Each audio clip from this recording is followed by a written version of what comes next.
Yo, what up, street togs, street gods, street vloggity vlogs, demigod togs, blogs. Some quick turbo thoughts. So this first thought is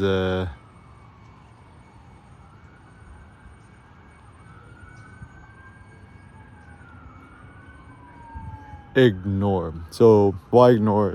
Why is it effective, etc. So the first thought is in life. So some bad stoic strategies for us, right? If you're dealing with people who are annoying or whatever, right? And people's like kind of nagging you or whatever, or saying things to you that you don't like. Actually, the best thing is to just ignore them. Just they're talking to you, just walk away, pretend like you don't hear them, and then they keep egging you on. Then you just take a pause, and then you acknowledge them. And I find this to be a very effective strategy because I think a lot of times in life,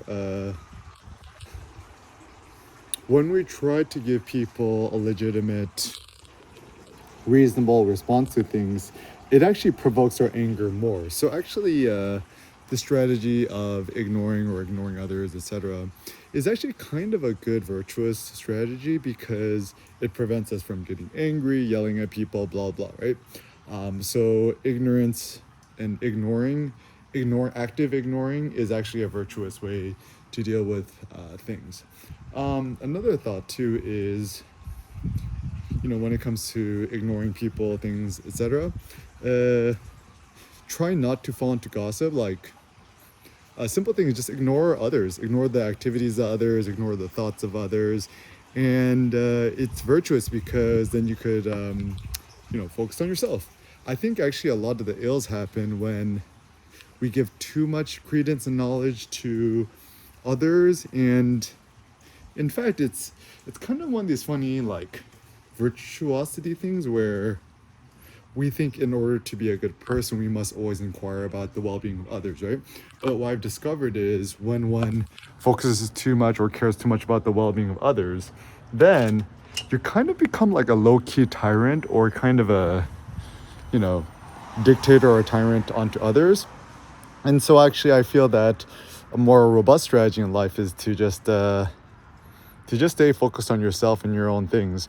And so actually, in order to become a more virtuous person, my practical thought is we must unlearn the ethics, morals, religious imperatives that we were raised with growing up. And so even thinking about, currently in the year 2023, quite great, right? My birthday's coming up, January 31st, going to turn 35. And so I think what we are tapped out in terms of innovation is like, cars, devices, stuff like that. Maybe new innovations that we could pragmatically do moving forward is like stuff like fitness, health, working out, eating more meat, 100% carnivore diet, and also innovations when it comes to ethics and ways to interact and engage with the world. So once again, I think this immoral, unethical behavior of ignoring other people could actually be one of the most ethical things we could do.